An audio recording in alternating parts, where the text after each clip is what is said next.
assunto agora na Agricultura BR é produção de soja, é negociação dessa produção. Vamos falar um pouco também a respeito das pressões que o mercado tem exercido, até por conta dos levantamentos oficiais, como os da Conab e também no Departamento de Agricultura norte-americano, que trouxeram um cenário ainda mais complicado e desafiador nesses últimos dias para o setor produtivo aqui no Brasil. Para falar a respeito destes assuntos e também da última estimativa apresentada pela AproSoja Brasil, nós vamos conversar agora ao vivo pela internet com Antônio Galvão, ele que é o presidente da AproSoja Brasil e participa conosco aqui nesta tarde de quarta-feira. Galvão, prazer tê-lo aqui conosco no canal do Boi. E o primeiro questionamento que eu te faço é em relação ao levantamento que foi apresentado. Como que esses números hoje, 135 milhões de toneladas, é um número bem abaixo do potencial inicial de safra do Brasil. Como que ele tem sido trabalhado pelos produtores? Como é que a AproSoja interpreta esses dados? Boa tarde, seja bem-vindo. Boa tarde, Fabiano. Boa tarde a todos que nos acompanham através do seu programa Agricultura BR, do canal do Boi. Prazer estar mais uma vez aqui e levando aí essas informações, com certeza, especialmente ao produtor rural, ao produtor de soja, mas para todo cidadão que tem interesse sobre isso. Como você falou, a gente esperava uma safra dentro da normalidade, tinha uma previsão aí muito acima de 160 milhões de toneladas pela área de plantio, mas se o clima fosse favorável, né, Fabiano? E a gente sabe dos problemas climáticos. A gente que mora no Mato Grosso, eu moro no Mato Grosso, planto aqui no Mato Grosso, há 37 anos que estamos aqui, indo para 38 anos, a gente nunca viu nada semelhante dessa estiagem que deu até o final do ano, onde comprometeu seriamente, com certeza, principalmente as primeiras lavouras plantadas. E aí houve um atraso muito grande de plantio, replantio e assim sucessivamente. E na sequência, agora o excesso de chuva, né, Fabiano? Então as lavouras pegaram um aspecto até esverdeado, mas quando você vai olhar o bacheiro dela, a parte de baixo, depois que saiu esse novo perfil por conta da umidade, você vai perceber que as lavouras estão bem danificadas. E assim podemos falar que a nível de Brasil, o centro-oeste, todo ele com esse problema, Rondônia, o norte, de um modo geral, com atrasos de plantio estrondoso. Olha, ontem mesmo, vendo em grupos de WhatsApp, alguém ainda pedindo semente em algumas regiões do país para plantar, como o próprio Pará, que temos uma região que realmente planta mais tarde, que é a região de Santarém, mas Paragominas, aquela região, não. Rondônia, a gente vendo também dentro de grupos de WhatsApp, e assim está acontecendo no Mato Piba. E agora, a gente dizer por surpresa, achando que teríamos uma bela safra no estado do Paraná, sabendo também que o Paraná está amargando aí, dizer absurdamente com uma quebra enorme. Estava lá agora na semana passada, terça, quarta-feira, nunca vi um sol tão quente, muito mais quente do que era aqui no Mato Grosso. Como é que as plantas aguentam? Então a gente começou junto ao produtor rural de todos os estados, somos aí 16 AproSojas, fazer esse levantamento, porque quando a gente percebeu, Fabiano, que na semana passada uma empresa solta 161 milhões e 60 mil, aí 600 mil toneladas, outra empresa privada solta um item de 143 milhões e meio, o que nós podemos esperar? Daí vem a Conab e USA com 157 e 154 milhões, respectivamente, e o próprio Conab 850. Que tipo de levantamento é feito para ter uma discrepância desse tamanho entre empresas privadas e empresas públicas? Aí fizemos esse levantamento, sim, todas as nossas AproSojas, diretamente ao produtor rural, e chegamos nesse número com certeza, porque também isso foi colocado na Câmara Setorial da Soja, foi apresentado na quinta-feira passada também, no dia 11, no Ministério da Agricultura, essa preocupação. E com certeza esses números serão ainda menores. Por quê? Porque não veio se resolver o problema do clima, principalmente nas regiões onde era para se produzir melhor.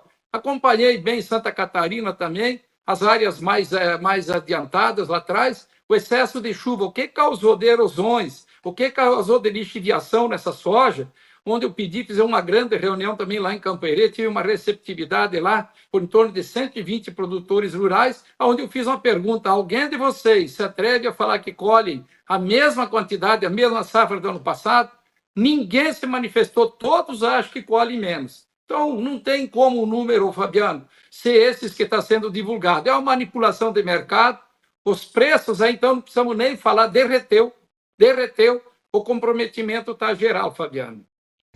Galvão, e foi muito bem lembrado, né? A gente está vendo o trabalho dos produtores em campo agora, os primeiros talhões que estão sendo colhidos, aí, os números que chegam aqui para nós no canal do Boi, do Mato Grosso do Sul, do Paraná, principalmente, Goiás também, tem níveis de produtividade extremamente baixos comparado ao ano passado, ao ano retrasado. Então, não importa qual que seja a referência, os níveis de produtividade já vão mostrando um cenário extremamente complicado em relação ao que está sendo colhido, né, que está sendo trabalhado no campo.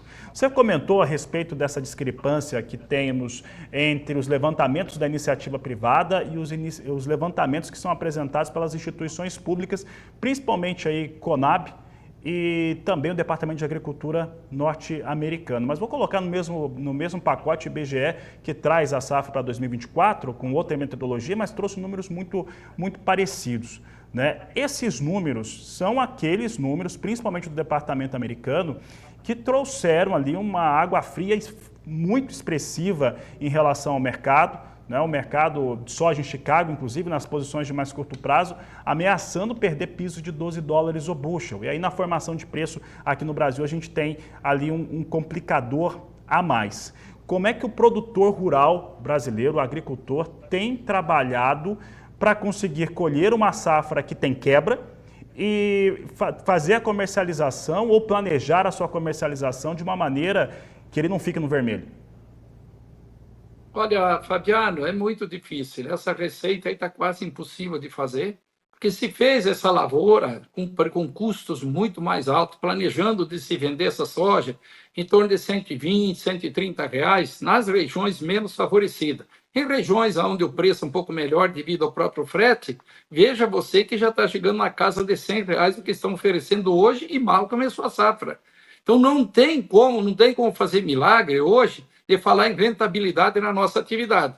Mas o que a gente pede ao produtor rural? Quem conseguir colher o suficiente para cumprir com o seu compromisso, ou seja, aqueles contratos futuros, aquilo que ele comprometeu com as empresas, não tem como você não entregar o produto.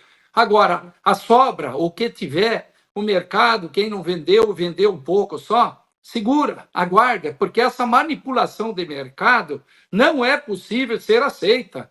Veja que tem uma discrepância de 17, 18 milhões de toneladas, 143 para 161 milhões de toneladas, são 18 milhões de toneladas. Que tipo de levantamento é feito para essa empresa? E bem lembrado por você, o do IBGE também, é um pouquinho menos que a própria Conab. Qual é o levantamento que é feito para se ter esse número? Com certeza, o nosso número, o número da ProSoja, levantado diretamente com os produtores rurais, no final da semana passada, ainda até no domingo, inclusive, a gente ficou conversando com muitos produtores, principalmente nossos presidentes da ProSoja, com os produtores. Com certeza, o nosso número é o mais real e, com certeza, já caindo mais. Então, o que podemos dizer ao produtor? Que ele tenha um pouco de paciência. Infelizmente, é difícil, a gente sabe disso. Quem não vendeu e consegue segurar o seu produto, não tem mercado que vá se sustentar nesses valores. E também as notícias que nós temos do Rio Grande do Sul, onde a gente estava lá, a soja, uma grande parte do Rio Grande do Sul plantado fora de período ideal. E em janeiro tinha gente plantando soja na região que eu andei também lá no Rio Grande do Sul. Primeira safra, muitos replantes, os iniciais por excesso de chuva, muita erosão, tanto no Rio Grande do Sul, como Santa Catarina, como no Paraná, que a gente viu lá pessoalmente nessa viagem, que eu fiquei 25 dias lá para o sul do Brasil. Então não existe um mercado zero. E a Argentina tem vários relatos dela, está muito nova a safra dela, ela tem que se fazer uma safra muito boa, muito cheia para chegar aí próximo de 50 milhões de toneladas, e o USDA tem coragem já de jogar lá para cima, sabendo que nem sequer terminaram de plantar a safra dele, já estão julgando uma super safra dentro da Argentina. E tem tudo para acontecer. E o Paraguai também, a gente conversando lá com os amigos que temos lá, a quebra é estrondosa também na safra paraguaia. Então, a gente pede paciência, pede uma cautela ao produtor, quem não vendeu sua safra, que faça o possível e o impossível de segurá-lo. E também pense muito nessa segunda safra, que é a questão do milho. O milho já começaram a derrubar os preços antes mesmo da presidente começar a fazer essa segunda safra de milho. por conta de não se sabe como nem por que estão derrubando o preço. Agora, se não querem milho, acho que não há necessidade, que o produtor repense bastante, refaça suas contas, reduza a sua área, deixa ela num pousio, coloca uma braquiária, coloca uma palhada lá diferente, mas não vamos correr o risco de dar produto de graça também do mercado. Galvão, você trouxe duas lembranças importantes em relação aos países vizinhos que são produtores. Aí eu falo Paraguai.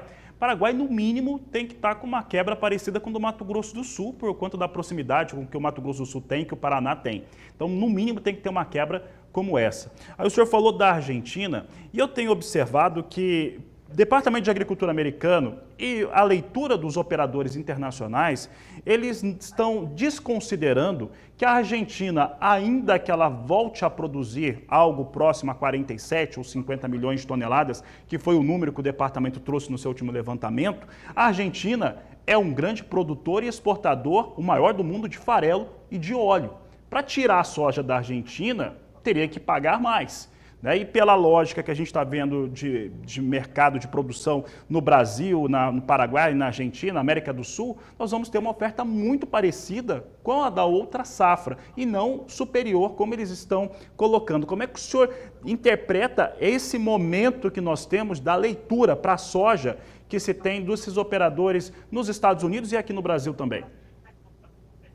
Olha, com certeza, Fabiano, como todos nós sabemos, a Argentina, inclusive, foi importadora de soja nesse ano passado, pela quebra que ela teve, porque ela é grande exportadora de farelo de soja, a proteína já vegetal pronta para ser usada, e o óleo de soja. Então, nós sabemos que a grande maioria da produção da Argentina, 70%, 80%, ela vai direto para a indústria local para ser exportada já com valor agregado.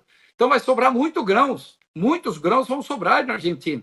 E outra coisa, andando com uma safra cheia, como você falou, vamos exagerar no número colocado aí na praça de 50 milhões de toneladas, você vai sair 35, 40 em farelo de soja, aí transformado em farelo de soja, proteína vegetal e óleo, vai sobrar muito pouca para ser exportada. Então, não tem como o mercado não reagir, na nossa visão, como entidade e como produtor rural e pela experiência que nós temos já em cima dessa área. As empresas, o que a gente sabe, que elas estão muito a descoberto, jogaram com o mercado, alegando não, mas esperando que você tivesse uma excelente safra, uma grande safra, venderam adoidado no mercado e sabe que essa grande safra esperada, a quebra é enorme no Brasil, a nossa safra mal começou a ser colhida e os problemas climáticos continuam. Então, bem colocado aí também por você, Fabiano, compra a gente. A Argentina é um exportador de farelo de soja e não de grão de soja. E o Paraguai, não tenha dúvida nenhuma, se está tão atingido o Mato Grosso do Sul, como está muito atingido o Paraná, pela estiagem que está aí, a quebra do Paraguai com certeza será muito maior aí, anunciando aí 10 milhões de toneladas, 9 e pouco, 10 milhões, com certeza também o Paraguai, informações que nós temos lá, se o tempo continuar mais alguns dias dessa forma, nós vamos aí dizer com 7 milhões ou até menos dentro do Paraguai. E com certeza o Brasil, se continuar aí mais uma semana, esse solo escaldante e essa chuva ainda agora atrapalhando em nossas regiões a colheita, os números aí já rapidinho chegarão a 130 milhões de toneladas de soja, ou menos no mercado, pode ter certeza se o clima não ajudar um pouquinho daqui para frente, Fabiano. E vem comprometer, como falei, né, Fabiano, a questão do milho. O milho, o produtor tem que repensar. Eu vi empresa agora aí circulando em WhatsApp, em região boa, falando em 27 e 28 reais uma saca de milho. Qual é o produtor de sã consciência que vai plantar milho, Fabiano? Eu já estou definido, vou reduzir minha área de milho, que eu tinha comprado tudo, vou guardar minha semente na câmara fria, vou deixar lá para o ano que vem, vou plantar 50% da minha área só, e acabou. E o que o produtor rural tem que fazer a nível de Brasil? Também fazer uma redução drástica dentro da área de segunda safra plantio, que já vamos ter um atraso com certeza, né, Fabiano? Já pelo próprio plantio, com todos os replantes que foram feitos, com o problema climático que tivemos, vai ser natural. Então, com certeza, haverá uma quebra muito acentuada na segunda safra de milho dentro do Brasil. Olha só, Galvão, nós vamos daqui a pouco, inclusive logo que acabar a entrevista contigo, eu vou trazer uma reportagem do meu colega Pacheco aí no Mato Grosso. Ele conversou com o Altemar Crollen, presidente do Sindicato Rural de Diamantino, e o Altemar disse o seguinte, que falou a respeito das perdas que tem com a produção de soja e da intenção de reduzir as áreas cultivadas com milho segunda safra. Como que a ProSoja tem sensibilizado os seus produtores, que as cotações, se a gente olhar qualquer fonte hoje das cotações de mercado, para o cereal, para o milho, para a soja também, mas para o cereal principalmente, nós vamos ver preços cedendo em todo o país, principalmente no Mato Grosso. Como sensibilizar o produtor brasileiro de fazer ali uma outro tipo de cultura, fazer um outro tipo de cobertura nas suas áreas de produção? Olha, Fabiano, a gente acompanhou bem essa região de Diamantino, aí, já seguindo para o oeste de Mato Grosso, já saindo de Nova Mutum, sentido Rio São José do Rio Claro, Campo Novo do Parecis, desce Holândia, ali que faz parte para Tangará da Serra, parte para Diamantino, parte de Campo Novo do Parecis, ali foi um desespero e é um desespero. A pior região que Mato Grosso teve da própria estiagem, não tenha dúvida nenhuma. Inclusive, no final de ano, uma colheita de um amigo nosso aí na Desciolândia, onde ele colheram 1.400 e poucos hectares ali no Natal, passando um pouquinho do Natal, onde tiveram aí uma produtividade de 14 sacas por hectare. Parte eles destruíram para colocar o algodão, porque não compensava segurar a soja, e a outra estavam ainda aguardando para ver o que acontecia com o clima. A última plantada, se não tiver algum problema, mas a doença está pegando braba aqui no Mato Grosso, a mosca branca, a praga, enfim, também está detonando com as lavouras. Então, não temos como esperar alguma coisa melhor do que nós publicamos aí, falamos de 135 milhões de toneladas, com uma tendência de queda ainda muito acentuada, como eu já coloquei, pelo clima que nós estamos enfrentando, pela praga que está vindo aí e as doenças pelo excesso de chuva. E a não melhora até o momento do clima lá no sul do Brasil, hoje principalmente no estado do Paraná.